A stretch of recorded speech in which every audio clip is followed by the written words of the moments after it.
की इज्जत हो गई। इस गहलोत सरकार ने डॉक्टर की ये औकात दिखा दी आज कि आज हमको चौराहे पे खड़े होने पड़ रहा है, कमरों से बाहर निकल पे। और जनता कहती है यार डॉक्टर तो लुटे रहे हैं, डॉक्टर तो ये करते हैं, वेंटिलेटर पे रखते हैं। भाई साहब पीड़ा यहाँ तक आ गई, गला दबा दिया, इतने कानून हमारे ऊपर थोप दिए। और ये आरटीएच कानून तो था कि सारे अस्पताल के ताले तो इन्होंने लगवा ही दिए, सारे तारे लगे हुए हैं। मुझे लगता है गहलोत साहब को कह दो भाई इनको बिकवा दो सारी प्रॉपर्टीज को, अस्पताल को अपने आप ही चलाओ, सरकार हमको तनख्वाह दे दे, हम भी काम कर ले, बिजली पानी का खर्चा दे दे, नर्सिंग स्टाफ का खर्चा दे दे, किस्तें वही दे दे और सारे अस्पताल सरकार ही ले ले। इस बात से तैयार हो गया? क्या बात है? तो ये बात है सरकार की, सरकार का जाना निश्चित है। और मुझे लगता है आज तो हम भगत सिंह जी की समाधि पे बैठे हैं, यही हम प्रण लेते हैं कि इस आरटीएच बिल को सरकार को वापस लेना पड़ेगा। और इसी संदर्भ में हमारे सबसे सीनियर मोस्ट चिकित्सक और हमारे सबके परमादरणीय डॉक्टर के गुप्ता साहब को बुलाना चाहूंगा कि हमारी अपनी ओजस्वी वाणी से सबको चार्ज कर दें, रिचार्ज कर दें। आप भीड़िए सर आज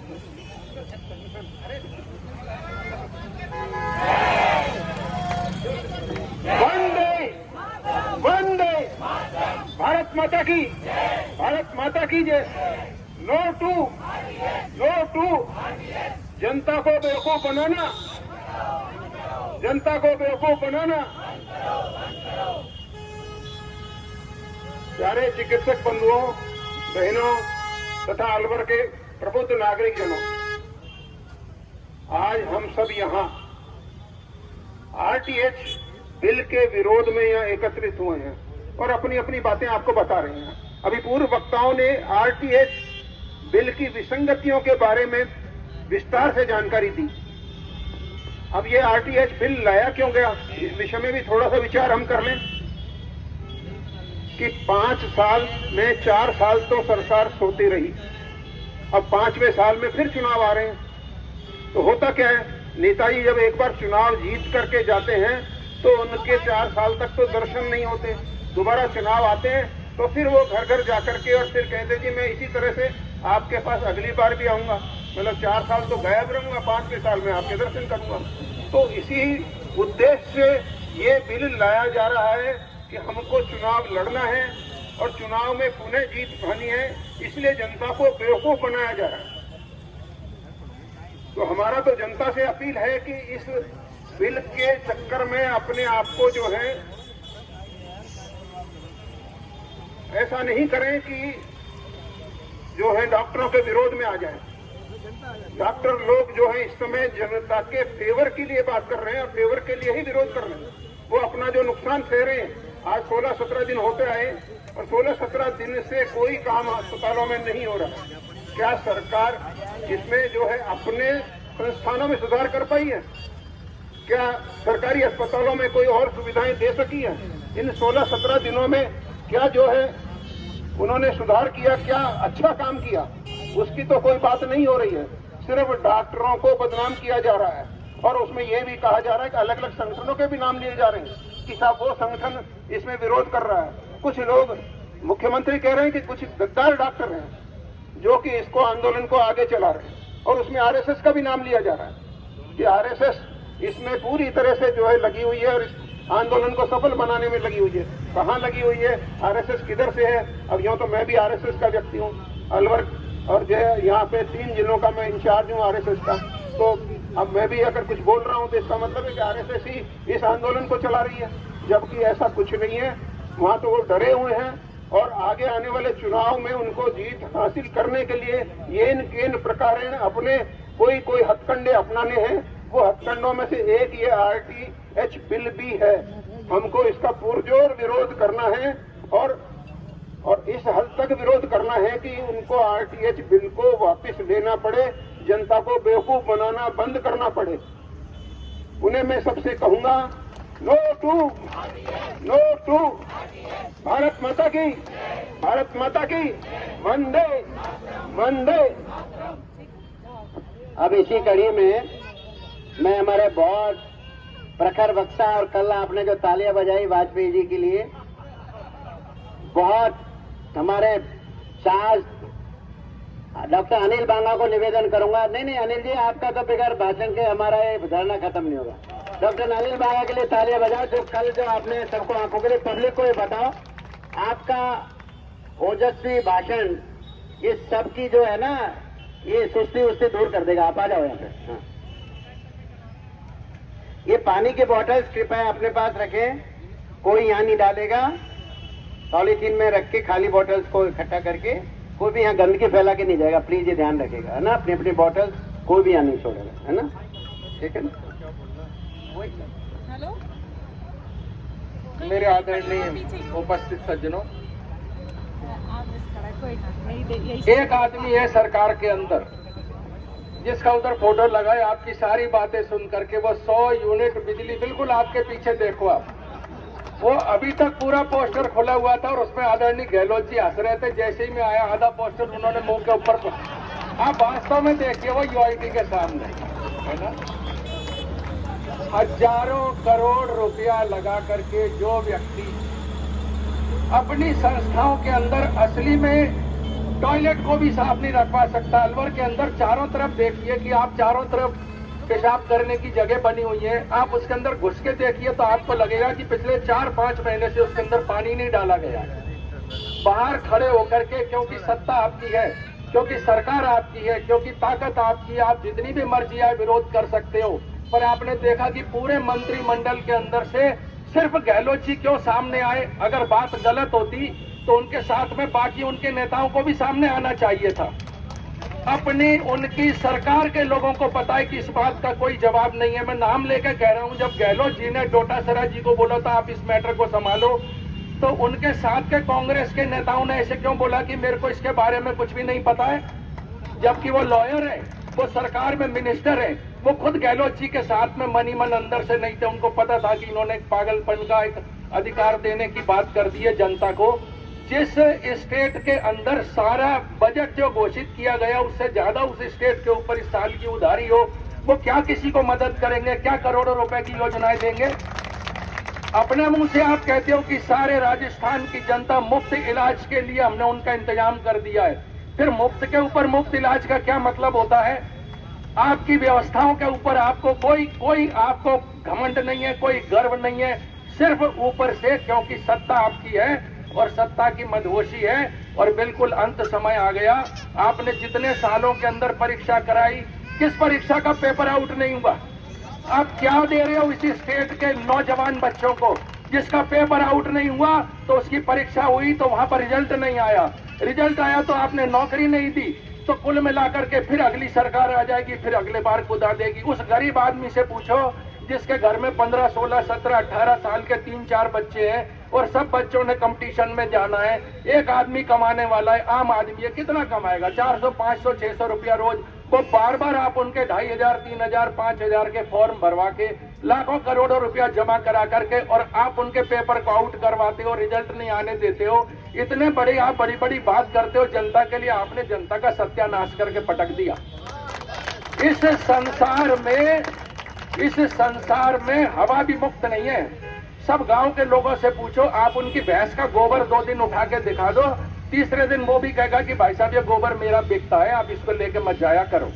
आप किसी भी जगह से सड़क से मिट्टी खोद के दिखा दो, 4 लोग आकर के खड़े हो जाएंगे जो बोलेंगे कि नहीं ये मिट्टी यहाँ से नहीं निकालनी है, मिट्टी भी बिकती है। उस सरकार के अंदर आप इस दम्भ के साथ में कहते हो और इस घमंड के साथ में कहते हो कि मैंने सबको सारी सरकारी व्यवस्थाओं में इलाज फ्री करा दिया। आप एक बात बताओ, आप निःशुल्क दवा योजना लेकर के आए थे, क्यों फेल हुई?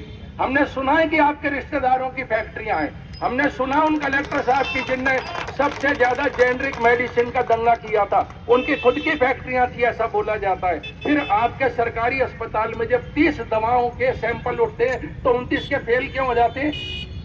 जो आपकी जांच सारी पब्लिक करा के जाती है तो बाहर से क्यों रिपीट कराती है? उनको क्यों आपकी जांच के ऊपर भरोसा नहीं है? प्रैक्टिकली ये है कि एक आदमी हर घंटे में 300, 400, 500 लोगों की जांच कर भी नहीं सकता है। इनकी पूरी विधानसभा अट करके बैठ जाए तो एक सरकारी अस्पताल को नहीं चला सकती है। जिस बारे में आपको पता नहीं है, 3-4 लोग जिनका कि इसके ऊपर बार बार बयान आ रहा है, वो तीनों में से कोई भी ढंग का चिकित्सक नहीं है, उनकी अपनी एजुकेशन नहीं है, वो उस चीज को समझते नहीं है। आज किसी व्यक्ति को कंप्यूटर नहीं आता और कंप्यूटर के लिए नियम बनाने खड़ा हो जाएगा, क्या नियम बनाएगा वो आदमी? उसको चिकित्सा के बारे में पता नहीं है, लोग कितना कष्ट पाते हैं उनको पता नहीं है, किस तरीके से लोग पैसा लेकर के अस्पतालों में आते हैं उनको पता नहीं है। आपने अपना सारा का सारा बोझा प्राइवेट के ऊपर डाल करके वाहवाही आप लूट रहे हैं। जो आपने MRI लगाई, जो आपने CT स्कैन लगाई, जो आपने लैब बनाई, वो सारी की सारी PPP मॉडल के ऊपर है, उसमें सरकार की कोई भी चीज नहीं है। आप इतने करोड़ों अरबों रुपए के बजट होते हुए, इतने जादूगर होते हुए, इतने कलाकार होते हुए, इतने समझदार होते हुए कि आप दिल्ली की समस्याओं को सुलझाने जाते हैं और आपका लाडला कोर्ट के आगे नहीं झुक रहा था, जब उसको सजा मिली तो आप रोने खड़े हो जाते। आप क्या चाहते हो? आप हमारे क्या सोचोगे? हम सीधे आपसे संवाद करते हैं, आप अपनी पावर को हटाओ, सामने आके बात करो, अगर आप में दम है आप 5 मिनट में मैदान छोड़ के भाग जाओगे। आपको पता है कि जब मीडिया को आपने खरीद रखा है वो आपके अलावा कुछ कह नहीं सकती, क्योंकि उसको आपकी सांस में जीना है। यही मीडिया जिस दिन सरकार बदलेगी आपको किनारे करेगी, आपको समझ में आएगा। सिर्फ बात करने से कुछ भी नहीं होता है। आप अपने शहर की ऐसी 50 समस्याएं, मैं स्पष्ट रूप से कह रहा हूं, मैं कोई राजनीतिक नहीं हूं। जब राहुल गांधी आए थे तो जिस पेड़ के अंदर, जो रास्ते के पेड़ थे, उनको आपने कितने टैंकर पानी से धुलवाया, और बिल्कुल बगल में खोरा मोहल्ले में 7 दिन से पानी नहीं आ रहा था। आपको शर्म नहीं आती है उनके आगे पीछे घूमने में? क्या होना उनके आगे पीछे घूमने के अंदर? जिस आदमी को खुद को ये समझ नहीं हो कि कब बोलना और क्या बोलना, जब मर्जी आए कुछ भी बोल देते हो। आप इस राष्ट्र को, जिस राष्ट्र में इतने तरह के लोग रहते हैं, इतनी समस्याएं रहती हैं 24 घंटा, कौन व्यक्ति एक भी है जो आप पर विश्वास करेगा कि जब आपको यही नहीं पता कि आप क्या बोलते हो और आगे चल के आप क्या बोलोगे, इतनी कठिन विश्व राजनीति के अंदर आप कुछ भी बयान दोगे और आप उस आदमी की चमचागिरी के अंदर नौछावर हुए जा रहे हो। चाहे पूरे राजस्थान की जनता इस समय सड़क के ऊपर है। किसी घर में कोई व्यक्ति बीमार है, बहुत सीरियस है, तो इस समय उसको इतना टाइम नहीं होता कि जाके आपको सूचना देगा मेरे घर के लोग बीमार हैं। आप कहते हो सरकारी अस्पताल के अंदर लोगों की भीड़ नहीं बढ़ रही है, कैसे बढ़ेगी? उनको भरोसा ही नहीं है। वो अभी भी इंतजार कर रहे हैं कि जिस दिन प्राइवेट अस्पताल खुलेंगे वहां जाएंगे, या चुपचाप जाकर के पड़ोसी राज्यों के अंदर अपना इलाज करा रहे, पलायन कर रहे हैं यहाँ से। आप इसको अपनी ताकत नहीं समझें, ये ताकत की जगह नहीं है। प्रैक्टिकली आपको स्वास्थ्य के बारे में कुछ नहीं आता है। आपके चारों तरफ के चमचे आप तक सही समाचार आने नहीं देते। इस बारे में नहीं, किसी भी बारे में उन्होंने आपको झूठ झूठ बोल करके भगवान बना के रखा है। आप बिल्कुल भी ईश्वर नहीं है। जितना काम आपको आता है आपने सिर्फ अपनी गोटियां सेकनी है, उसके बाद में भाड़ में जाए जनता, किसी को कोई फर्क नहीं पड़ता है आप लोगों को। यहाँ पर भी लोकल लेवल के ऊपर भी जितने भी जो विपक्षी भी दल है, जितनी भी सत्ता के लोग हैं, कितने आकर के बार बार किसी समस्या के अंदर खड़े होते हैं। सिर्फ बात ही तो करते हैं आप लोग और व्यवस्था की बात करके करा के चले जाते हैं। आप उस आदमी से पूछिए जो छोटे छोटे बीमार बच्चों को लेकर एक अस्पताल और दूसरे अस्पताल में भटक रहे हैं, उनको इतनी हालात में भी आपकी व्यवस्थाओं के ऊपर कोई भी भरोसा नहीं। क्या बात के ऊपर गर्व है आपको? ये चीजें सत्ताएं तो आती जाती रहेंगी।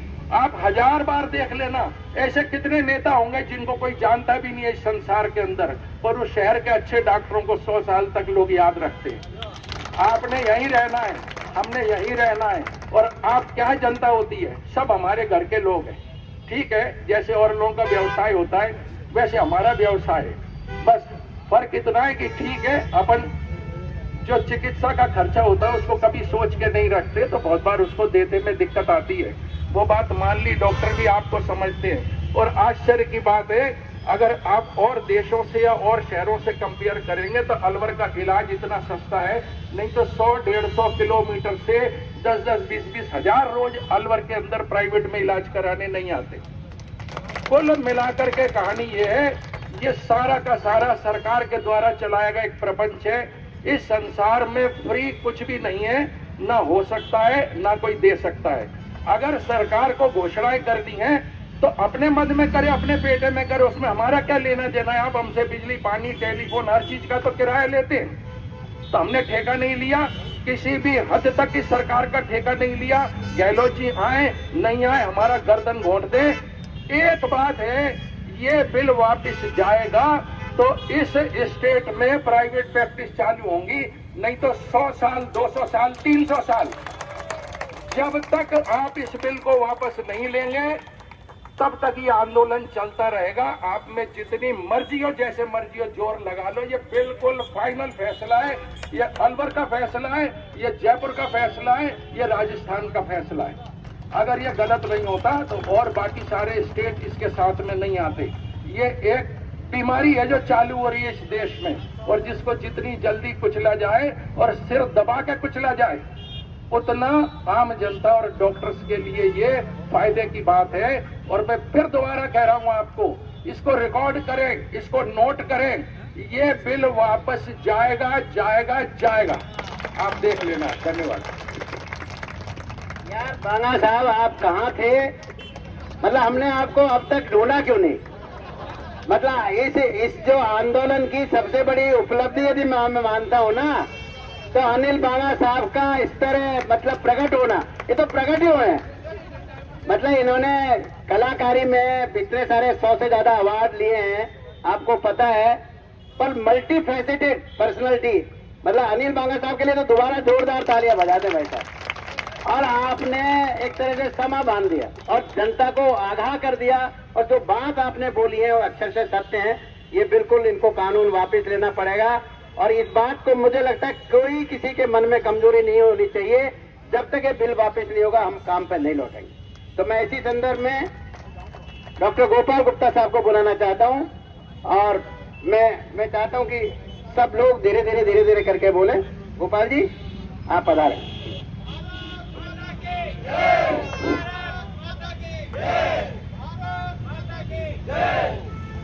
सभी साथियों को नमन प्रणाम। सबसे पहले मैं हमारे साथियों से ये पूछना चाहता हूँ, अभी हमारे बांगा भाई ने कहा हमारी जीत सुनिश्चित है। किसी भी मेरे छोटे भाइयों को, मेरे साथियों को, मेरे से बड़ों को इस पर शक है तो हाथ खड़ा कर दे। शक है क्या? शक है वो हाथ खड़ा करो। शक है वो हाथ खड़ा करो। उसका प्रूफ दे रहा हूं मैं। मुझे शक नहीं है। मैं बांगा साहब के साथ, उन्होंने तो 300 साल कह दिए, 3 दिन में ये हो जाएगा। 4 तारीख को पूरे इंडिया में हो गई। 4 तारीख को अगर पूरे इंडिया 3 दिन में हो जाएगा। ये मैं किसी तथ्य के आधार पर कह रहा हूं, ऐसे ही नहीं कह रहा। आज हमारी लड़ाई सत्यमेव जयते पर है। सत्य की जीत हमेशा हुई है, चाहे वो रामायण हो चाहे वो महाभारत हो, सत्यमेव जयते पर लड़ाई है।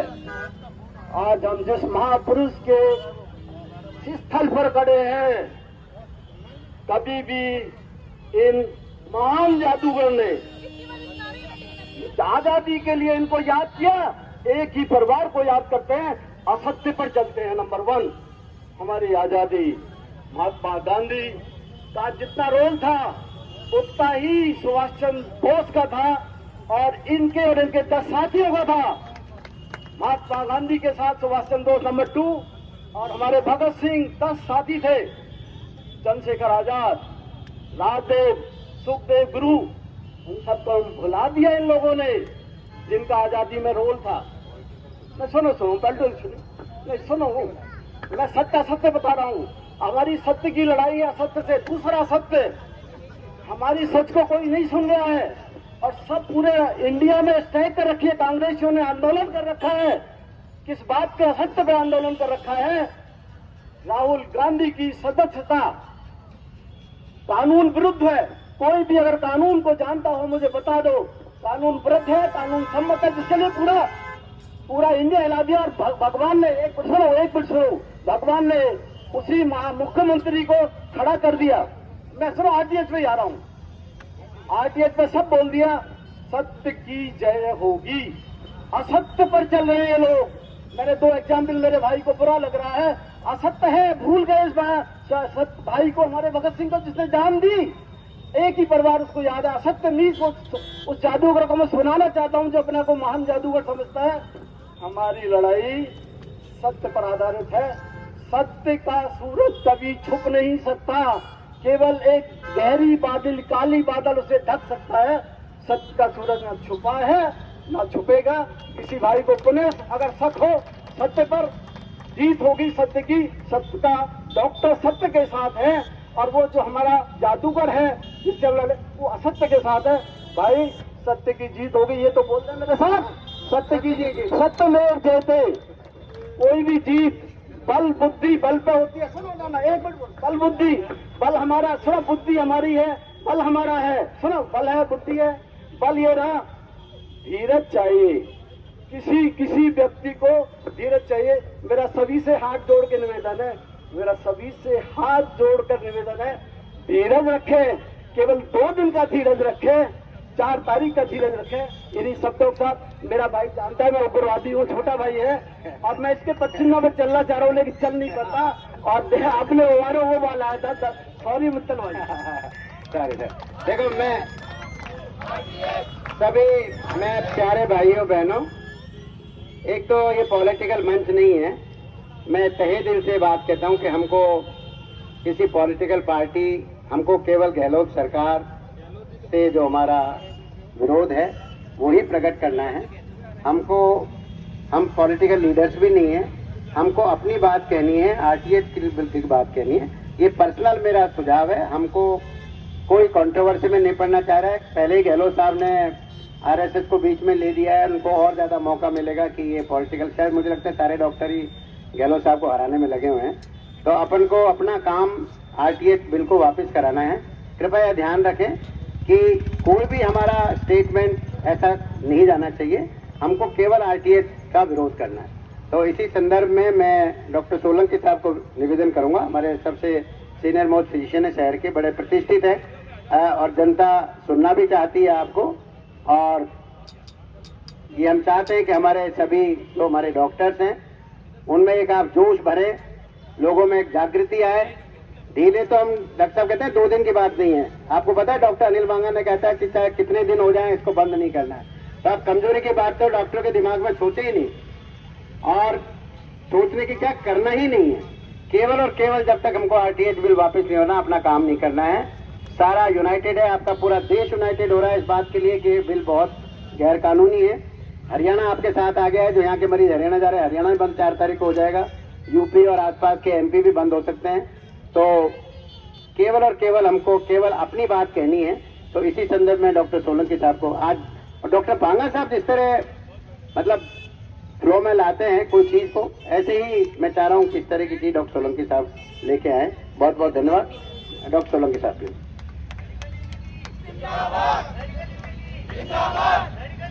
जिंदाबाद।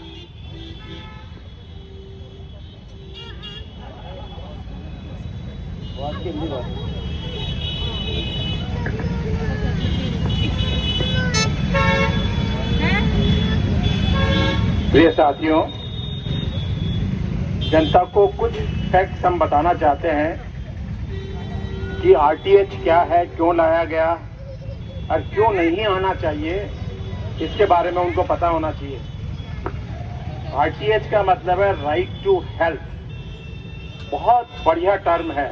It is a right to health, इससे बहुत ही बढ़िया है। सब हेल्दी रहें, प्रदेश में सभी हेल्दी रहें। लेकिन ये बिल क्या लाए जिसमें कि इन्होंने इनकॉर्पोरेट किया है कि ये राइट टू ट्रीटमेंट, मतलब बीमार हो जाएं तब इलाज फ्री कीजिएगा। ये गलत है।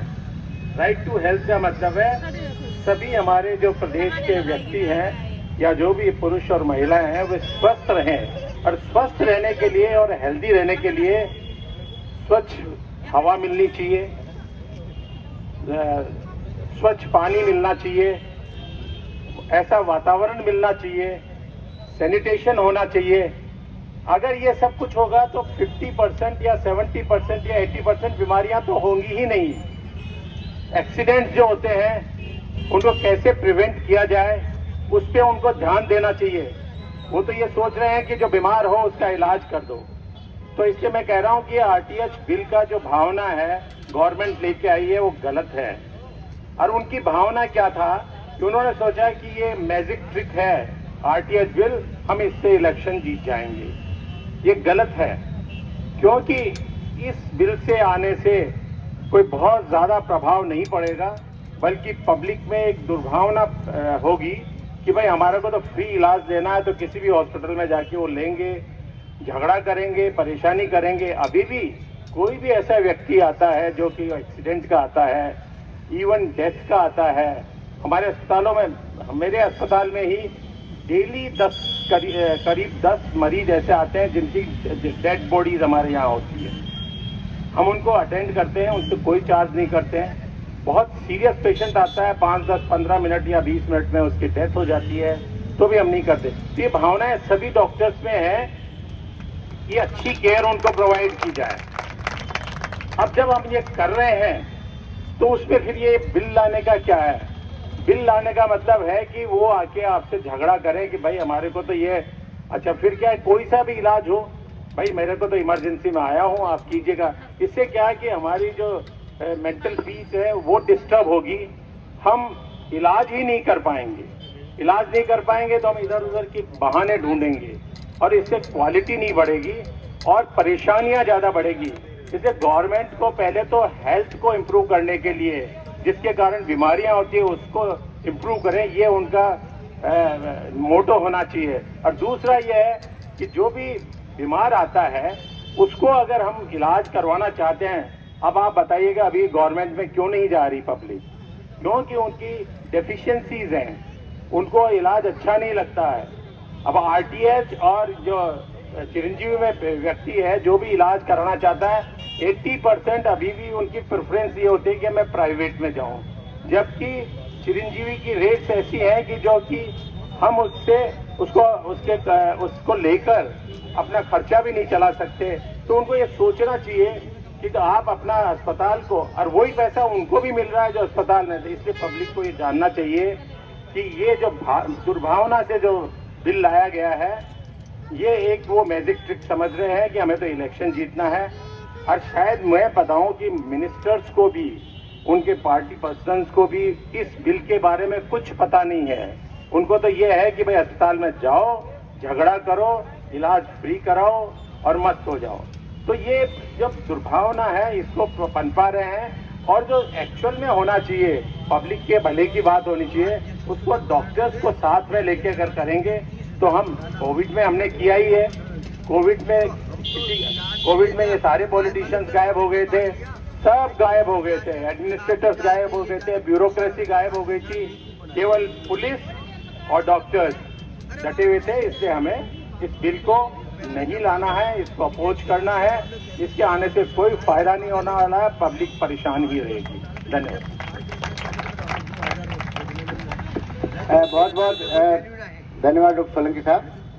मैं डॉक्टर पंकज शर्मा को बुलाना चाहता हूँ। अच्छे वक्ता हैं और अपनी पहले बहुत अच्छी बैटिंग की है इन्होंने, पंकज जी ने।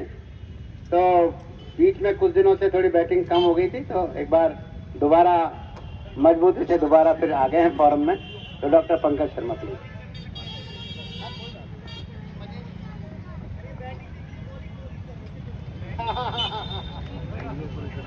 चलिए, सबसे पहले कुछ नो टू। चलिए, अब मैं भी डॉक्टर तो अपन सब सारी चीजें जानते हैं। मेरा संवाद फिर जनता से है। मैं जनता को ही आरटीएच बिल के लेके थोड़ी सी चीजें और सरकार की चीजों के बारे में। सब लोग जानते हैं आज यदि शहर का सबसे बड़ा यदि एरिया वाइज हॉस्पिटल देखा जाए तो गवर्नमेंट हॉस्पिटल है। मतलब कोई 10 प्राइवेट डॉक्टर्स भी मिलके कभी इतना बड़ा हॉस्पिटल नहीं बना सकते।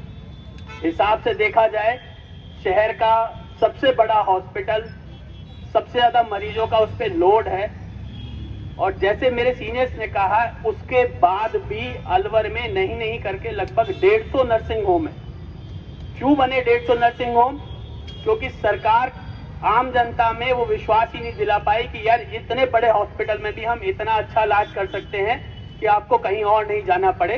पर वो 150 नर्सिंग होम ने ये विश्वास दिला दिया कि यहाँ के डॉक्टर्स इतने कैपेबल हैं कि हरियाणा, उत्तर प्रदेश और आसपास के जिलों के लोग भी हमारे पास इलाज कराने आते हैं।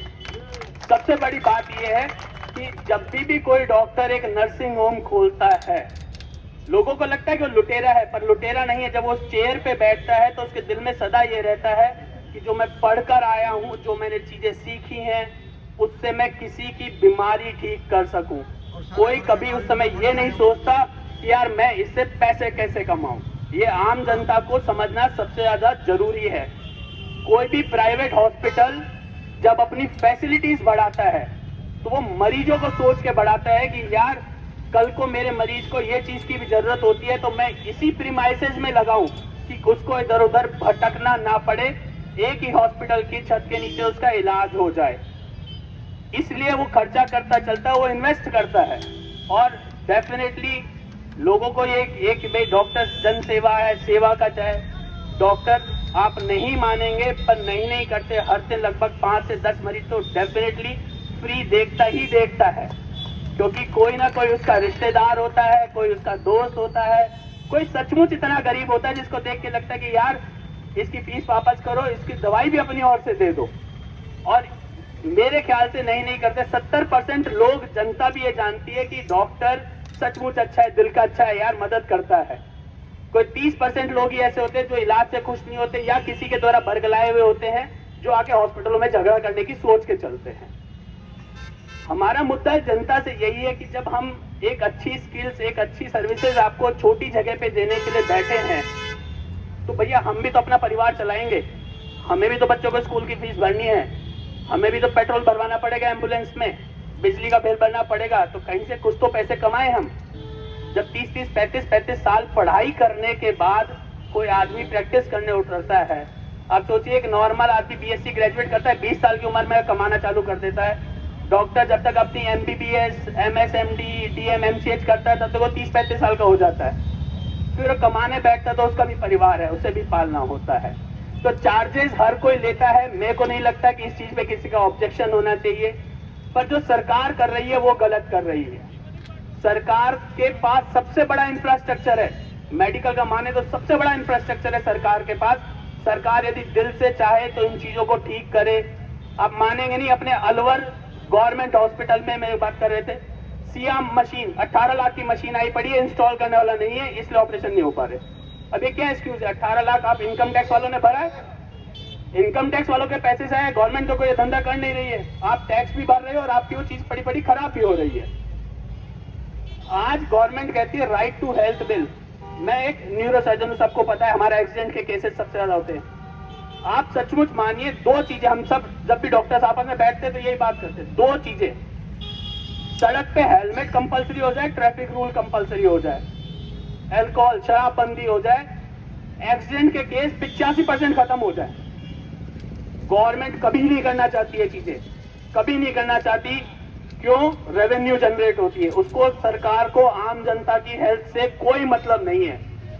वो चाहती है कैसे भी करके, क्योंकि प्राइवेट हॉस्पिटल डॉक्टर सबसे सॉफ्ट टारगेट होते हैं, तो वो सोचती है कैसे भी करके मैं कुछ इनके ऊपर कंट्रोल करूं। यदि आज कहीं सर्वे किया जाए तो ये मान के चलना सबसे बड़ा कंट्रीब्यूशन टैक्स पेयर्स का यदि इंडस्ट्रियलिस्ट के बाद है तो डॉक्टर्स का है। डॉक्टर्स इस देश की इकोनॉमी में सबसे ज्यादा टैक्स पेयर्स में काउंट होते हैं। जब वो सरकार को इधर उधर से इतना टैक्स दे रहे हैं तो सरकार उस चीज को ढंग से यूज क्यों नहीं कर रही? ये एक बहुत शर्म की बात है कि आज सीनियर डॉक्टर्स, सोलंकी सर पिछले 35 साल से, हरीश सर ये लोग 35-40 साल से अलवर में बैठे हैं, और मेरा मानना है कि जो इतने सीनियर डॉक्टर्स है ये परिवारों से जुड़े हैं। लोग पीढ़ियां आती हैं, फादर इलाज करा कहते जी मैं मेरे बेटे का इलाज क्यों नहीं से करवाऊंगा। वो जो रिश्ता कायम हुआ था एक जनता और डॉक्टर के बीच का जो संबंध बनता है, ये गवर्नमेंट उस संबंध को खत्म करने में लगी पड़ी है। आज जनता को भी दिख रहा है कि यार ये प्रॉब्लम कितनी बड़ी हो गई है कि हम चाह के भी अपना इलाज नहीं कराने पा रहे हैं। हम चाहते हैं कि हमारा डॉक्टर वापस बैठे, हम दिखाना चालू करें, पर गवर्नमेंट इतनी हठ धर्मिता के साथ जुड़ी पड़ी है कि उसको नहीं, हम बिल वापस नहीं लेंगे। अरे क्या ईगो इशू है, बिल वापस नहीं लेंगे? क्यों नहीं ले सकते आप बिल? आप एक बार सोचिए तो सही। आज आपने कल को जनता के बीच में मैसेज किया जा रहा है, आज आपने डॉक्टर्स को कंट्रोल किया है, कल को आप बिजनेसमैन को भी कंट्रोल कर सकते हैं। आप तो कहीं पे भी कह देंगे, कल तो हर जगह चलता है जी राइट टू हेल्थ बिल है, कल को आएगा राइट टू फूड बिल कि साहब होटल वाले सबको फ्री खाना खिलाएंगे, हम 8 रुपए के हिसाब से थाली पेमेंट कर देंगे। तो ये क्या मैसेज देना चाह रहे हैं आप जनता को? ये सरासर गलत है। गवर्नमेंट को सचमुच सोचना चाहिए। वो जो ब्यूरोक्रेट्स बैठे हैं, मैं किसी के एजुकेशन लेवल पे नहीं करता, मैं किसी के उस पे नहीं कहता, पर ये सब जानते हैं जो क्रीम होती है वो डॉक्टर बने थे, आईएएस वो लोग थे जो एमबीबीएस में सिलेक्ट नहीं हो पाए। 90% लोग जानते हैं जब पीईटी पीएमटी का एग्जाम टफ था तो डॉक्टर्स थे जो बन के निकले थे। जो उसमें क्लियर नहीं हुए वो लोग आईएएस बने। और आज गवर्नमेंट ने ब्यूरोक्रेट का सिस्टम इतना टाइट कर रखा कि वो हमारे सर पे बैठना चाहते हैं। हम ये नहीं कह रहे बैठो यार, कोई बात नहीं है, तुम्हारा काम है चलाना, पर हमें परेशान मत करो। हम एक नोबेल प्रोफेशन से जुड़े हुए लोग हैं, तुम हमें दबाओगे क्या होगा फाइनली? हम अपने हॉस्पिटल्स में अच्छे इक्विपमेंट्स लगाना बंद कर देंगे। हम सीधे कहेंगे भाई गवर्नमेंट ले जाए यार, गवर्नमेंट जाने हमारा क्या काम है। या क्या होगा, हम यहाँ से निकलेंगे पकड़ के स्टेट्स में चले जाएंगे कि यार बाढ़ में जाए, राजस्थान तो बकवास जगह है यार, हम कैसे यहाँ पे इलाज करेंगे? यार कोई आके हमारे सर पे बैठ जाता है। आम जनता को एक फ्री फ्री फ्री मैसेज दे रही है, फ्री कहती है हमने क्लॉज में जोड़ दिया 50 बेड 25 बेड 30 बेड कुछ भी जोड़ दियो। आम जनता को क्या मतलब है? वो हॉस्पिटल में घुसेगी, झगड़ा करेगी।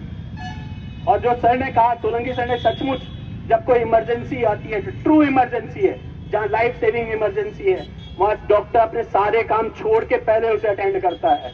ये किसी को नहीं कहे, चाहे फीस उसके पास हो चाहे ना हो, स्टेबलाइजेशन आज हर हॉस्पिटल करता है। उसको किसी की लॉ की जरूरत नहीं है इसके लिए, ये वो अपने से ट्रेंड होकर आया हुआ है। तो इसमें कहीं से कि हमने आपको फ्री कर दिया, फ्री तो हम वैसे भी कर रहे थे भैया, पर तुम फ्री के अलावा जो बवाल मचा रहे हो उसको कैसे कंट्रोल करवाओगे तुम? एक्सीडेंट, सारे एक्सीडेंट इमरजेंसी है, इमरजेंसी के केसेस। और जनता कैसी होती है मैं ये नहीं कह रहा। 3 दिन तक शराब पी रहे थे, चौथी रात को उल्टी चालू हुई, रात के 2 बजे आए, हमारे लिए इमरजेंसी है साहब, डॉक्टर को बुलाओ। पेट में दर्द था, 2 दिन तक तो देसी वैद्य की दवाई खा रहे थे, तीसरे दिन साहब रात को पहुंचे अल्ट्रासाउंड कराओ। अब इन आदमियों से कौन समझाएगा कि भाई ये तुम्हारी इमरजेंसी तुमने बनाई हुई है, हमारी नहीं है। चीजें सिस्टम फॉलो है, हम उनका फ्री इलाज करें। लोग आके कहते हैं कि साहब फ्री इलाज कर दो, सरकार तुमको पैसा देती रहेगी। अरे सरकार अपने पैसे को तो ढंग से नहीं लगा पा रही, इतनी उधार में चल रही है और नई नई पॉलिसीज घोषणा करती रहती है। तो इस गवर्नमेंट पे हम कैसे ट्रस्ट करें कि हमारा पेमेंट वापस कर देगी? हमें पैसे का भी मतलब नहीं है, हम ये भी नहीं कहते कि पैसे का मतलब है यार कोई बात नहीं, हम फ्री वैसे भी कर रहे हैं, पर हमारे ऊपर जबरदस्ती का कंट्रोल सिस्टम मत बैठाओ कि एक ब्यूरोक्रेट आके हमारे पे बैठेगा। जिला कलेक्टर साहब आके हमसे कहीं भाई आपने इसका इलाज क्यों नहीं किया? कलेक्टर साहब आपको पता ही नहीं थी उस समय सिचुएशन क्या थी, हम क्या एक्सप्लेन करने बैठेंगे? हम इलाज करेंगे। और होगा क्या इसमें? जिस मरीज को सचमुच इलाज की जरूरत है हम उसका इलाज नहीं करेंगे। क्यों भैया? सब 45, 50, 60 सीनियर सिटीजन होने जा रहे हैं, ये क्यों आपके लिए हाइपरटेंशन बीमारियां पालें? ये क्यों अपने लिए अपना बीपी बढ़ाएं? वो कहेंगे भैया काम का मैं बीमारी क्यों पालूं यार, जब ये मेरे को आगे परेशान कर रहा है। हर कोई अपनी थोड़ी तो कहीं सोचेगा। तो मेरे ख्याल से ये सचमुच बहुत गलत है, लोगों को बैठ के सोचना चाहिए। सर ने कहा था कि फ्री कुछ भी नहीं होता, ये सचमुच सही बात है, फ्री कुछ भी नहीं है। यदि गवर्नमेंट आपको कह रही है कि हम फ्री दे रहे हैं, बदले में आपसे बहुत सारी एक्सीलेंट क्वालिटी की मेडिकल केयर वापस ले रहे हैं। धन्यवाद। एक बार फिर no to no to no to. बहुत बहुत धन्यवाद डॉक्टर पंकज। और एक आध जरूर घटना बताना चाहता हूं डॉक्टर मित्र के लिए। जो बात सरकारी की, सरकारी डॉक्टर के खिलाफ नहीं है, पर डॉक्टर MK गुप्ता साहब थे, टूरिस्ट थे, आपको ध्यान होगा। और सरकारी अस्पताल में एक वेंटिलेटर मशीन हमारे थ्रू वो भंवर साहब ने 3.5 लाख रुपए की वेंटिलेटर मशीन लगवाई थी वहां पे। खैर वो चली नहीं और अनहोनी होनी थी। डॉक्टर MK गुप्ता एकदम सडन कार्डियक अरेस्ट हो गया अपने आउटडोर में ही, और वो वेंटिलेटर चालू नहीं कर पाए। मेरे को शायद तो ध्यान नहीं है कौन से डॉक्टर साहब थे, PMO या किसी का फोन आया, मैं गया, मेरे स्टाफ को लेके गया, पाइप नहीं, और वो चले गए। ऐसी ही दुर्घटना हुई हमारे जसूरे जी साहब से। ट्रॉमा से 3-4 पेशेंट एकदम आए थे वहां पे इमरजेंसी में, क्योंकि सीधे इमरजेंसी में हमारी गाड़ी लेके आई थी। तो क्या है कि जो MOT उनका जो मिनी थिएटर था वहां पे लैरिंजोस्कोप में मतलब चले नहीं, तो एक स्टाफ 4 मरीज। आप अपने आप जाएंगे इस इमरजेंसी में प्राइवेट अस्पताल में, मुझे लगता है सारा स्टाफ वहां इकट्ठा हो जाएगा कोई एक इमरजेंसी आएगी। यदि कोई ट्रॉमा आएगा आपके साथ, सबके पास ऐसा आता है कि सारे लोग जुड़ जाते हैं यार इसकी कैसे जान, कौन पैसा पूछता है, कौन एडवांस जमा कराता है। जिस तरह की बातें कर रहे हैं नेता, अभी इन्होंने ABG मशीन खरीदी साहब, कोरोना में ABG मशीन खरीदी। हम कहे भाई क्या क्या चीजें नहीं साहब, ABG नहीं है। मैंने कहा चलो ABG खरीदवा। ABG मशीन 1 महीने तक उसका जो सॉल्यूशन होता है या कोई वो चीज होती है, तो वो हम 1 महीने के बाद उनका फोन आया ICU इंचार्ज का कि साहब इसको देखो, सब चालू करें इसको। तो हमारा स्टाफ गया, देखा कि भैया तो 1 महीने का वो खत्म हो गया इसका तो जो पीरियड था, अब इसको कैसे चालू करें। 8 लाख की मशीन पड़ी है, देखने वाले कोई नहीं है। इतने सारे वेंटिलेटर्स वहां पड़े हैं, कितने वेंटिलेटर यूज होते हैं। आपके वेंटिलेटर्स की कमी पड़ जाती है प्राइवेट में। कहां से सरकारी और प्राइवेट को कंपैरिजन कर रहे हैं। और एक एक आईसीयू को सेटअप करना, एक एक थिएटर को सेटअप करना, सीटी मशीन डॉक्टर हरी जी ने एमआरआई लगाई, उनसे पूछिए कितना ब्याज देना पड़ रहा है। हमारे कैथ लैब लगाई डॉक्टर नरेश गौड़ ने, कितना ब्याज देना पड़ रहा है, और वो कहते हैं फ्री कर दो साहब। तो ये बिल्कुल गलत कानून है, पब्लिक समझ नहीं रही है। पब्लिक को तो पता नहीं लग रहा है। डॉक्टर, मुझे लगता है डॉक्टर गाड़ी में घूम रहा है, डॉक्टर का अच्छा मकान है, डॉक्टर थोड़े अच्छे कपड़े पहनता है। भाई साहब उसके वो अच्छे कपड़े नहीं पहने ना तो डॉक्टर को दिखाए नहीं कि यार ये इसकी प्रैक्टिस नहीं चलती है, दूसरे डॉक्टर को दिखा। इसलिए भाई साहब दिखाने के लिए कपड़े पहनने पड़ते हैं। और यदि स्कूटर पे चले, डॉक्टर कहते हैं यार इसकी प्रैक्टिस नहीं चलती, इसके घर नहीं, इसके प्रैक्टिस क्लिनिक पे नहीं जाएंगे। इसको ये गाड़ी रखता है, ठीक सी गाड़ी है, मतलब प्रैक्टिस ठीक है, डॉक्टर भी ठीक होगा, मरीज इसको दिखाते। तो भाई साहब दुनिया को दिखाने के लिए सारे वो काम करने पड़ते हैं जो समाज के लिए जरूरी है। तो इसी संदर्भ में डॉक्टर अवध अग्रवाल को बुलाना चाहूंगा, क्योंकि हमें 1 बजे धरना करना है। 1 से 2 हम वहाँ मीटिंग करेंगे, आगे की जो प्लानिंग है वो करेंगे, और 2 बजे फिर वहां से हम निकलेंगे घर के लिए। तो डॉक्टर अवध अग्रवाल प्लीज। सभी साथियों को प्रणाम। वैसे तो खैर आरटीएच के बारे में सभी लोगों ने काफी कुछ बता दिया है। समस्या वही अटक रही है कि जिनको सबसे ज्यादा नुकसान होगा उनको मूर्ख बनाने के लिए इस प्रकार से बात कही जा रही है कि मानो सब अमर हो जाने वाले हैं, अब राजस्थान में सब अमर हो जाएंगे। ऐसा कभी नहीं होगा। और स्वास्थ्य तो जब हम अपने खान पान को नहीं सुधारेंगे, हवा पानी नहीं सुधारेंगे। अलवर को ही ले लेते हैं, सीवरेज लाइन डले हुए 5 साल हो गए, चालू नहीं हुई है। पानी की सबको पता है कि पानी की स्थिति क्या है। रोज अखबारों में आता है कि पानी में गंदगी आ रही है, कीड़े आ रहे हैं, बदबू आ रही है, नाली का पानी आ रहा है। सरकार अपनी मूलभूत सुविधाओं को तो सुधार नहीं रही है। सरकारी अस्पताल में भी हम देख रहे हैं कि सब कुछ है, डॉक्टर्स खूब सारे हैं, सब लोग जी जान लगा के काम करते हैं, परंतु लाल फीताशाही सब जगह हावी है। तो ब्यूरोक्रेट खुद के ऊपर कोई कंट्रोल नहीं लगाना चाहते, लेकिन वो ये चाहते हैं कि बाकी समाज में जो भी व्यक्ति स्वाभिमान से काम करके कमा के खा रहा है और सेवा दे रहा है, या जिसकी पब्लिक अपील ज्यादा है, उस सबको कंट्रोल करो। तो उसमें उनको सबसे सॉफ्ट टारगेट डॉक्टर नजर आते हैं, क्योंकि डॉक्टर अक्सर ऐसा होता है कि थोड़ी बहुत मरीज अगर ऊपर नीचे भी करता है तो वो उसको सहन करके उसका इलाज कर लेते हैं, मान लेते हैं कि ये बेवकूफ है, अपना काम, अपन समझदार है, अपना काम है इसका इलाज करना। उनको लगता है कि डॉक्टर सबसे सॉफ्ट टारगेट है, इसी को हिट करो। वो हिट कर सकते हैं, कोई खास बात नहीं है, वो सत्ता में है, पावर है उनके पास, कलम की पावर है। लेकिन ऐसा भी नहीं है कि डॉक्टर बिल्कुल ही मरे पड़े हैं, ऐसा नहीं है। और इस आंदोलन ने यह सिद्ध किया है कि अगर जरूरत पड़ेगी तो हम इस आंदोलन को और भी लंबा खींचेंगे, और जनता भी इस बात को समझेगी, समझ भी रही है। जो समझदार लोग हैं वो समझ रहे हैं। हर समाज में थोड़ा बहुत 2-4% लोग ऐसे होते हैं जिनको कि बगैर कुछ किए सब कुछ पाने की इच्छा रहती है। उनको छोड़ भी दें तो ज्यादातर तो समाज सब जगह ऐसा ही है कि लोग समझते हैं इस बात को कि फ्री कुछ नहीं मिलेगा, और जो फ्री मिलेगा उसकी वैल्यू कुछ नहीं होगी। सरकार ने फ्री दवाइयां चालू की थी, उनके 30 सैंपल भरे जाते हैं, 29 फेल हो जाते हैं। अगर वो दवाइयां मरीज खा रहे हैं, आम जनता खा रही है, तो उससे नुकसान जनता का हो रहा है, सरकार का नहीं हो रहा है। सरकार तो सिर्फ झुंझुना दे रही है कि साहब हमने फ्री दवाई दे दी। जो जांच हो रही है, कौन जानता है किस प्रकार की जांचें हो रही हैं, क्यों? करने वाले प्रोफेशनल नहीं है। सिर्फ और सिर्फ लाल फीताशाही हावी है। जैसे कॉन्ट्रैक्ट बांटे जाते हैं वैसे ही कॉन्ट्रैक्ट उसमें भी बचते हैं। ना कोई क्वालिटी का ध्यान है, ना कुछ ना कुछ। और अगर कोई फेल हो रहा है सैंपल तो उसमें कोई पनिशमेंट भी नहीं है। जबकि अगर आज कोई कलाकंद मिला हुआ बेचता है तो उसको वो जेल कर देते हैं, पर अगर दवाई फेल का सैंपल फेल हो रहा है किसी कंपनी का तो उसके मालिक को कभी जेल नहीं होती है, जबकि दवाई ज्यादा नुकसान कर देती है। तो ये सरकारी सिस्टम है। सरकार ने बेवकूफ बनाने का धंधा चला रखा है। राजनेताओं का सिस्टम यही है, बेवकूफ बनाओ, वोट ले, सत्ता की मलाई खुद खाओ, पब्लिक को फिर बेवकूफ बनाओ। हमको इस दुष्चक्र से बाहर निकलना होगा।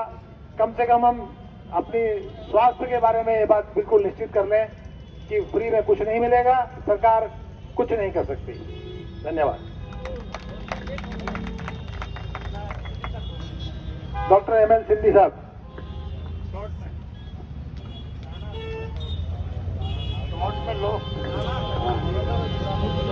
Medical unity, medical unity. शहीद भगत सिंह, शहीद भगत सिंह।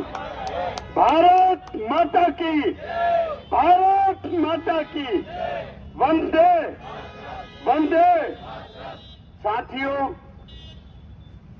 आज आंदोलन को 16 दिन हो गया है और हमारे राज्य का जादूगर समझ रहा है कि दिसंबर 2023 के चुनाव में हम रिपीट करेंगे।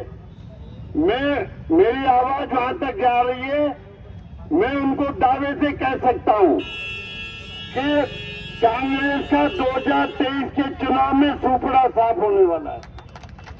गहलोत साहब सुन लो, 2023 दिसंबर में जो रिजल्ट आएंगे, कांग्रेस का सुपड़ा साफ हो जाएगा। क्यों? कि अशोक गहलोत का विकास का मुद्दा केवल राहुल गांधी का है। राहुल गांधी और कांग्रेस को फंड मिलना चाहिए। फंड क्यों? इस समय कांग्रेस केवल 3 राज्यों में, हिमाचल में अभी आई है, छत्तीसगढ़ और राजस्थान। तो कांग्रेस पार्टी का सबसे ज्यादा फंड यदि कोई भेज रहा है तो राजस्थान भेज रहा है। साथियों, जनता सब समझती है कि जादूगर 25 साल पहले जब मुख्यमंत्री बन के आया था,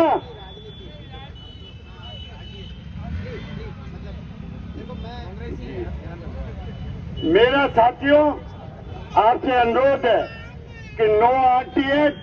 मैंने सभी राजस्थान में बात की, सभी गवर्नमेंट डॉक्टर से भी अनुरोध है कि प्राइवेट डॉक्टर्स के साथ आए और सब मिलके, मेरे को लगता है कि गहलोत सरकार का 40वां आने वाला है। जय हिंद, जय भारत। देखो, कृपया बुरा नहीं मानिएगा, मैं इस मंच से बार बार सभी से रिक्वेस्ट कर रहा हूं, हम कोई पॉलिटिकल स्टेटमेंट ना दें प्लीज, है ना। थोड़ा सा मेरा अनुरोध है कि हम अपने अपने अधिकारों के लिए लड़ें, तो थोड़ा सा मेरा अपने वाणी के ऊपर थोड़ा कंट्रोल रखें। हमको आगे नहीं जाना, ठीक है। मैं डॉक्टर अमित खंडेलवाल से निवेदन करूंगा कि वो आए, क्योंकि ये हमारा मंच है ना, डॉक्टरों का मंच है। हम इस मंच को किसी और को नहीं देना चाहते हैं। केवल हमारे इश्यूज हैं, हमारी प्रॉब्लम है, डॉक्टर पंकज ने बताई, डॉक्टर बांगा ने बताई कि भाई और क्यों कुछ नहीं कर रहे हैं आप। साफ पानी नहीं दे रहे हैं, साफ हवा नहीं मिल रही, इतना पॉल्यूशन है, इतने एक्सीडेंट हो रहे हैं, वहां रोकिए ना, प्रिवेंशन करिए आप। वो आप हेल्थ कहाँ लेके आ रहे हैं? आप तो ट्रीटमेंट के ऊपर जोर दे रहे हैं, आप हेल्थ के ऊपर ध्यान नहीं दे रहे हैं, ये बिल ही गलत है। तो मैं डॉक्टर अमित खंडेलवाल से रिक्वेस्ट करूंगा और अपना शॉर्ट में दें, मुद्दे की बात करें और अपनी बात करें। No to, no to, no to. Respected senior and colleagues और अलवर की जनता जनार्दन, तो मैं जनता, क्योंकि बहुत सारी बातें हो गई है आरटीएस से रिलेटेड, मैं आपको सामने सिर्फ 3 मुद्दे आपको नजर में लाना चाहूंगा, तो अलवर की जनता से सुनिए। अगर आज हमारे अलवर में कोई जैसे पहले प्राइमरी फैसिलिटी हुआ करती, फिर एमडी फिजिशियन और स्पेशलिटीज आई, उसके बाद फिर सुपर स्पेशलिटी डॉक्टर आने लगे, तो ये एक अलवर के लिए अच्छी बात है या नहीं, ये मैं जनता से पूछना चाहूंगा। अगर कोई न्यूरो का डॉक्टर आता है, कोई कार्डियो का डॉक्टर आता है, तो क्या होता है, आज हमें अगर हार्ट अटैक हुआ तो हमारा तुरंत एंजियोग्राफी और एंजियोप्लास्टी हो जाती है, तो ये सौभाग्य की बात है अलवर के लिए। तो मैं इस आरटीएस की वजह से जो अलवर के लोगों का या पूरे राजस्थान में जो दुर्भाग्य की बात हुई है, मैं एक आपके साथ शेयर करना चाहता हूँ। मेरा एक जूनियर दोस्त जो कि अहमदाबाद में नेफ्रोलॉजी यानी किडनी के डॉक्टर की सुपर स्पेशलिटी डिग्री करके यहाँ अलवर आने को तैयार था और मेरे से बिल्कुल मेरे टच में था कि सर अलवर में आ जाऊं तो कैसा रहेगा। मैंने कहा अलवर में कोई नेफ्रोलॉजी का डॉक्टर नहीं है, बहुत अच्छा रहेगा, आपका काम भी अच्छा रहेगा और जनता को बहुत फायदा मिलेगा। लेकिन जब से ये आरटीएस की घोषणा हुई है, डॉक्टर साहब जो मेरे जूनियर उन्होंने बिल्कुल मना कर दिया कि मैं कभी अलवर में नहीं आऊंगा, राजस्थान में ही नहीं आऊंगा। तो ये सोचिए कितना बड़ा दुर्भाग्य है अलवर का, और मैं कहूंगा राजस्थान की जनता का, कि एक अच्छा क्वालिफाइड नेफ्रोलॉजी का डॉक्टर, जिसके लिए हम आज अलवर में हमें भटकना पड़ता है, हमें जयपुर जाना पड़ता है, हमें गुड़गांव जाना पड़ता है, दिल्ली जाना पड़ता है, वो हमारे यहाँ पर उपलब्ध होते हैं। 24/7 उनकी सर्विसेज मिलती, जिससे आज हमें नहीं मिल पाएगी। तो ये एक साइड इफेक्ट है आरटीएच का, ऐसे आने वाले समय में आपको बहुत देखने को मिलेंगे। दूसरी बात, अगर हमारी सरकार को हमारी हेल्थ की इतनी पड़ी थी, तो हेल्थ की डेफिनेशन सिर्फ ट्रीटमेंट नहीं है, हेल्थ में अपना सोशल, मेंटल, फिजिकल वेलबींग यानी सब चीजें आती हैं। तो मैं सरकार से कहना चाहता हूं कि क्यों वो शराब, तंबाकू, गुटखा बेचकर रेवेन्यू जनरेट करती है। आप मेरे हिसाब से आप सभी जानते हैं कि शराब, तंबाकू, गुटखा किसी का कोई फायदा नहीं करता, सिर्फ नुकसान करता है। शराब की वजह से आदमी और आदमी का परिवार खत्म हो जाता है। तो मैं ये निवेदन करूंगा कि सिर्फ आप ऐसी तोतली बातें ना करें, जनता को गुमराह ना करें, जो वास्तव में धरातल में काम करना होता है उस पर ध्यान दें। तीसरी एक बात और मैं आपके उसमें लाना चाहूंगा, गवर्नमेंट हॉस्पिटल हमेशा से ही निःशुल्क इलाज उपलब्ध कराते आए हैं, ये आप सभी लोगों को पता है। लेकिन जब से चिरंजीवी योजना हुई है, तो मुझे लगता है गवर्नमेंट भी चिरंजीवी योजना के माध्यम से सरकारी अस्पतालों से रेवेन्यू जनरेट कर रही है। जो चिरंजीवी योजना में बाहर प्राइवेट में हॉस्पिटल में इलाज करने के बाद जो सरकार उसको पैसा रिएम्बर्स करती है, वही पैसा सरकारी अस्पतालों को भी रिएम्बर्स हो रहा है, जबकि ऐसा पहले नहीं था। पहले सरकारी अस्पताल हमेशा से पूर्णतः निःशुल्क इलाज करते थे। तो ये ऐसी चीजें हैं जो जनता को पता नहीं होता, लेकिन सरकार गुमराह करती है। सरकार बिना वजह जनता और एक प्राइवेट डॉक्टर के बीच में जो खाई उत्पन्न कर रही है, आप उस चीज को पूरी तरह से समझें, सिर्फ भावुकता में या इमोशन होकर निर्णय ना लेवे। तो मैं जनता से निवेदन करूंगा कि आप कृपया करके इस चीज को समझें, डॉक्टरों के साथ हैं, उन्हें सपोर्ट दें, उन्हें आपके सपोर्ट की बिल्कुल जरूरत है, क्योंकि जनता के सपोर्ट के बिना कोई भी चीज पूरी तरह से सक्सेस नहीं हो पाती। सभी लोगों का बहुत बहुत धन्यवाद। बहुत बहुत डॉक्टर अमित, और बिल्कुल सही कह रहे हो। नरेश गौड़ आएंगे आज हमारे साथ, नरेश गौड़। तो क्या है कि आप देखेंगे नरेश गौड़ जी की सेवाएं, मतलब वो प्राइवेट वालों से सेवा ले रही सरकारी अस्पताल। पहले डॉक्टर हार्दिक सरदाना, उससे पहले भी शायद कोई डॉक्टर्स का, प्राइवेट डॉक्टर्स को सरकारी में बुला के, जैसे डॉक्टर अमित भी गए थे एक बार। आपके पास इतने सालों में सरकारी अस्पताल है अलवर का, बहुत बड़ा, वो कहते हैं ना लाइफ बॉय, बहुत बड़ा साबुन, तो बहुत बड़ा है भाई साहब, पर खरीद तो नहीं है लाइफ बॉय कोई। वैसे का वैसे जब हमने नौकरी छोड़ी थी, नंबर बड़ा है, नंबर बड़ा है, क्वालिटी नहीं हुई है साहब। कोई न्यूरो सर्जन आया, कोई न्यूरो फिजिशियन आया, कोई कार्डियो, सब नेताओं ने जोर लगा दिया, ये करेंगे वो करेंगे, घोषणा है। एक भी सुपर स्पेशलिस्ट आज की तारीख में कैंसर वाला, जरूर शायद कुछ चल रहा है, चलो अच्छी बात है जनता के लिए, हैं? बट एमडी है, वो भी कोई कैंसर स्पेशलिस्ट नहीं है, पर वो मतलब नाम कमा रहे भाई, हमने कैंसर की सुविधाएं आपके यहाँ चालू कर दी हैं। क्वालिटी वाला काम नहीं है। कोई न्यूरो फिजिशियन नहीं है, न्यूरो सर्जन नहीं है, कार्डियक सर्जन नहीं है, कार्डियोलॉजिस्ट नहीं है, नेफ्रोलॉजिस्ट नहीं है, यूरोलॉजिस्ट नहीं है। प्राइवेट में देखो आप, इतने न्यूरोलॉजिस्ट, इतने कार्डियोलॉजिस्ट, इतने मतलब सारे के सारे न्यूरो सर्जन खुले जा रहे हैं, इसलिए कि बाहर की जनता को अलवर के ऊपर विश्वास है। और अलवर की सरकारी अस्पताल में केवल और केवल नंबर बढ़ाने के लिए, भाई हमारा इतना आउटडोर है, इतना आउटडोर है, इतना आउटडोर है। अरे भाई आउटडोर तो है, पर आपने क्वालिटी का क्या काम किया जो प्राइवेट में हो रहा है? हम क्वालिटी में विश्वास करते हैं, और गहलोत साहब क्वालिटी में विश्वास नहीं करते, वो अपनी पब्लिसिटी में विश्वास करते हैं। तो इसी संदर्भ में डॉक्टर हरीश गुप्ता को निवेदन करूंगा, बड़े हॉस्पिटल के मालिक हैं, हमारे प्राइवेट हॉस्पिटल में इतनी डायलिसिस मशीन है जो सरकारी में नहीं है।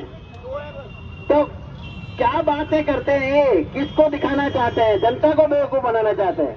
तो डॉक्टर हरीश गुप्ता से निवेदन करूंगा कि वो अपना व्यक्त करें। साथियों और अलवर वासियों, मैं 1985-86 में गवर्नमेंट में जॉब में लगा था एमडी करने के बाद, और मैंने सोचा कि गवर्नमेंट जॉब बहुत अच्छा होता है, और नौकरी करने चला गया सीमलवाड़ा, जहाँ पर तहसील हेडक्वार्टर है। मैंने जब वहाँ पर ट्रीटमेंट चालू करा, वहाँ पर 30 बेड का अस्पताल था, और 30 बेड के 30 बेड खाली पड़े थे। कोई पेशेंट वहाँ रहना पसंद नहीं करता था और राजस्थान से सारे पेशेंट गुजरात जाते थे वहाँ से, क्योंकि वो बॉर्डर गुजरात बॉर्डर था और गुजरात में प्राइवेट हॉस्पिटल उस समय बहुत ज्यादा डेवलप थे, इसलिए सारे मरीज गुजरात जाते थे। मैं वहाँ पर फीवर का बुखार के मरीज को ट्रीट करना भी मुश्किल था, क्योंकि वहाँ पर जब आप टेस्ट लिखते हैं तो मलेरिया टेक्नीशियन अलग होता है, मलेरिया के लिए टेस्ट लिखते हैं तो मलेरिया टेक्नीशियन भी अलग होता है गवर्नमेंट में। तो वो सारी रिपोर्ट नेगेटिव देता था, वहाँ इतना ज्यादा फीवर रहता था लोगों में कि वहाँ सारी रिपोर्ट नेगेटिव आती थी।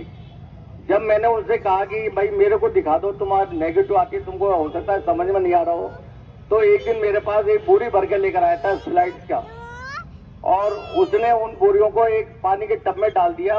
उसमें सारी स्लाइड थी, कम से कम 5-10 हजार स्लाइड्स होंगी। तो मैंने उससे पूछा भाई ये क्या करा है, तो सारी इसमें सारे मलेरिया तैर रहे हैं। मैंने कहा भाई मलेरिया तैर रहे हैं और तू सारी रिपोर्ट नेगेटिव दे रहा है, तो साहब अगर मैं पॉजिटिव दे दूंगा तो गवर्नमेंट मेरा ट्रांसफर कर देगी या मेरे को सस्पेंड कर देगी, इसलिए मेरे को नकली रिपोर्ट बनानी पड़ती है, नेगेटिव रिपोर्ट बनानी पड़ती है। उस दिन ही मैं अपना इस्तीफा देकर, उसी दिन मैं अपना इस्तीफा देकर और सीधा अलवर चलाया कि मैं अपने घर पर ही जाकर पब्लिक की सेवा करूंगा। बनिस्बत इस तरह की फेक रिपोर्ट्स के कारण से अगर पब्लिक को नुकसान होता है तो मैं इस तरह का ट्रीटमेंट किसी का भी नहीं कर पाता, और वो इस तरह से मैं वहां से इस्तीफा देके 86 में आ गया था। 86 के बाद धीरे धीरे अलवर में बहुत ज्यादा अच्छी स्पीड से प्राइवेट हॉस्पिटल डेवलप हुए। केवल इसलिए हुए कि गवर्नमेंट में अगर आपने देखा हो तो जो मशीनें प्राइवेट में 10 साल पहले आ गई थी, 15 साल पहले आ गई थी, डिजिटल एक्सरे आज तक गवर्नमेंट में वही टप करने वाले, जिसमें हाथी घोड़ा दिखते हैं, आपका कुछ फोटो नहीं दिखता, उसके बाद उसका ट्रीटमेंट करते हैं, क्योंकि गवर्नमेंट पैसे अपने जेब में रख लेती है। डॉक्टर की कमी नहीं, डॉक्टर बेचारे क्या करें, उनको मशीन जैसे लगाओगे वो तो ट्रीटमेंट उसका मशीन के हिसाब से करेंगे। 2007 में मैंने कैथलेट लगा दी थी अलवर में, जहां आपकी एंजियोग्राफी एंजियोप्लास्टी होती थी, करोड़ों रुपए की लगाई थी आप लोगों के लिए। उस समय आज तक गवर्नमेंट में है नहीं, हार्ट अटैक का इलाज नहीं है यहाँ पर। मरीज जाकर मर जाता है जाकर के, और वहां से रेफर हो जाता है सीधा refer to Jaipur SMS medical college, और रास्ते में पता नहीं मरीज का क्या होगा क्या नहीं होगा। तो जहां पर कोई सुविधा नहीं है उसके लिए गवर्नमेंट कहती है कि साहब आपको प्राइवेट में जाओ और आपको फ्री इलाज मिलेगा। कैसे मिलेगा फ्री इलाज? इतनी बड़ी बड़ी मशीनें लगाकर आज अलवर में CT स्कैन, मुझे ध्यान है कि अलवर में 10 साल पहले गवर्नमेंट ने एक CT स्कैन लगाया था, उस समय उसकी कीमत थी 80 लाख रुपए, और वो उसको गरीब वहां पर गवर्नमेंट जो, क्योंकि मैं भी लगा रहा था उस समय, उसी कंपनी से लगा रहा था, उसी के साथ मैंने भी कोटेशन लिया था। उसने मेरे को 80 लाख रुपए का दिया, गवर्नमेंट वो 1.25 लाख रुपए का, 1.25 करोड़ रुपए का लगा। 80 लाख रुपए की चीज 1.25 करोड़ रुपए में लगी, और आज तक वही CT स्कैन लगा हुआ है, वही पुराना 20 साल पुराना CT स्कैन लगा हुआ है, जिसमें कोई रिपोर्ट सही नहीं आती है। अगर आपका ट्रीटमेंट उस CT स्कैन से कर दे तो अर्थ का नष्ट हो जाए। यहाँ पर आज कम से कम नहीं तो 7-8 प्राइवेट में CT स्कैन लग रहे हैं, और सभी 36 स्लाइस के लग रहे हैं। 36 का मतलब, एक स्लाइस का मतलब होता है कि 1 सेंटीमीटर में 36 टुकड़े काटकर उसको चेक करना, और गवर्नमेंट में जो मशीन लग रही है वो 1 सेंटीमीटर लग रही है। अगर आपको आधा सेंटीमीटर की बीमारी है तो उससे कोई पकड़ में जरूर नहीं है कि वो बीमारी आ जाएगी, कैंसर, अर्ली कैंसर कुछ भी नहीं आएगा। तो उसके लिए इतनी महंगी महंगी मशीनें लगा रखी है प्राइवेट में। उसके बाद गवर्नमेंट अपना काम को करती नहीं है और उम्मीद करती है कि प्राइवेट में आप फ्री इलाज कराइए। आज गवर्नमेंट में एक भी कार्डियोलॉजिस्ट नहीं, जैसे मेरे भाइयों ने कहा, अलवर में रोजाना 100 किडनी मरीजों की डायलिसिस होती है। गवर्नमेंट में केवल 2 मशीनें हैं, प्राइवेट में डायलिसिस की मशीन 60 मशीनें हैं। अब 60 मशीन का आप उम्मीद करते हो किस तरह कितने पैसे का आएंगे 60 मशीन? केवल किसके लिए मंगाई है? पब्लिक के लिए, अलवर वासियों के लिए मंगाई है। वहां पर 2 मशीनें, वो दोनों खराब रहती हैं। अब आजकल अभी जो भी वो आते हैं हमारे बेचारे पुराने मरीज जो डायलिसिस पे थे, और वो तो बताते कोई रेवाड़ी जा रहा है, कोई गुड़गांव जा रहा है, कोई दिल्ली जा रहा है। रोजाना कहाँ तक जाएगा वो? कब तक डायलिसिस करा लेगा गवर्नमेंट में जाकर? गवर्नमेंट में मशीनें 2 और वो भी खराब रहती है। यहाँ एक्सरे मशीन नहीं है, जिसके लिए आप कहते हैं इसी मशीन टूटी फूटी है, जो जिसके लिए वो रिपोर्ट आती है उसकी उल्टी सीधी आती है। क्या चीज की रिपोर्ट आती है? उसके बाद गवर्नमेंट कहती है प्राइवेट में जाओ और आप मक्खन वाले खाना खाकर आओ, मेरे पास रूह की रोटी है, रूह की रोटी खा लो और बच जाओ। तो उसके पास तो एक ले देकर एक झुंझुना है। आप गवर्नमेंट में कोई भी इमरजेंसी ट्रीटमेंट नहीं होता। इमरजेंसी ट्रीटमेंट में राउंड द क्लॉक ड्यूटी होनी चाहिए, एक ऑर्थोपेडिक सर्जन की, एक जनरल सर्जन की, एक न्यूरो सर्जन की, एक फिजिशियन की। नहीं वहाँ ऑर्थोपेडिक सर्जन है regular round the clock duty के लिए, क्योंकि पूरे आउटडोर में ही देखने के लिए